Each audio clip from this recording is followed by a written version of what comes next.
ผู้คนอยู่มากมายแต่หัวใจมันกลับเหงาขึ้นทุกทีแต่เมื่อฉันได้พบกับเธอ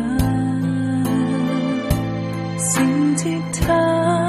ให้ฉันไม่รู้มันคืออะไรมันไปใหญ่ไปเดินกลับไม่เคยต้องเหงาใจแค่ฉันนั้นยังมีเธออยู่ตรงนี้เธอเป็นมากกว่ารักเพราะเธอนั้นคือครึ่งชีวิตฉันใช้เวลาทั้งชีวิตเพื่อตามหาและรอคอยเธอมาแสนนานและสุดท้ายก็เจอว่าเธอคือทุกอย่างที่เติมเต็มหัวใจจากนี้ทุกลมหายใจฉันคือเธอ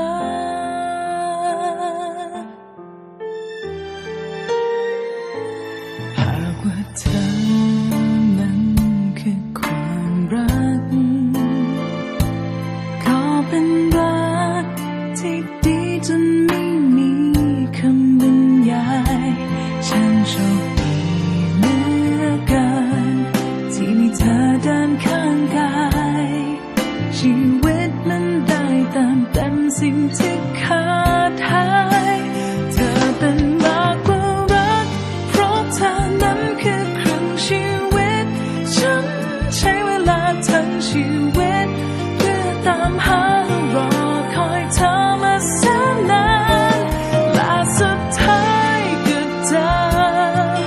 ว่าเธอคือทุกอย่างที่เติมเต็มหัวใจ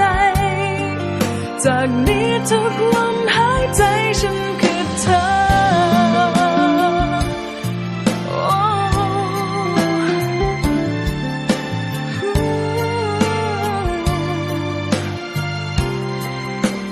เธอเป็นมากกว่ารักเพราะเธอนั้นคือครึ่งชีวิตฉันใช้เวลาทั้งชีวิตเพื่อตามหาและรอคอยเธอมาแสนนานและสุดท้ายก็เจอว่าเธอคือทุกอย่างที่เติมเต็มหัวใจจากนี้ทุกลมหายใจฉันคือเธอ